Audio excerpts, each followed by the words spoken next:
नंदूजी परब साहेब, संघटन सरचिटणीस रविसिंगजी ठाकूर आणि आपल्या हक्काची कामगार मजूर संघटनेचे अध्यक्ष आमचे राणा शेठ आणि त्यांचे सर्व सहकारी आणि कामगार आयुक्त म्हणजे राज्य सरकार आणि अंगणीताई वगैरे असतील, या सगळ्यांच्या माध्यमातून आणि भारतीय जनता पार्टीच्या माध्यमातून आज सर्वसामान्य मजुरांना, कामगारांना आणि गरीब व्यक्तींना साहित्य वाटप, जे भांडी वाटप असतं आपल्या कुटुंबातलं, ते साहित्य वाटप त्यांना करतोय. आपण बघत असाल एवढ्या मोठ्या प्रमाणात या ठिकाणी साहित्य वाटप होतोय. आणि दुसरी गोष्ट, हक्काची मजदूर संघटना जी आहे ती गेले अनेक वर्ष कार्यरत आहे, खूप चांगल्या प्रकारे काम करते.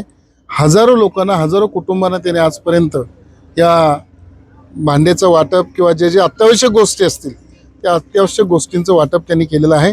आज या ठिकाणी तसंच वाटप आपण बघत असाल, एवढी मोठी लाईन त्या ठिकाणी लागलेलं आहे. शेकडो कामगार या ठिकाणी उपस्थित आहेत.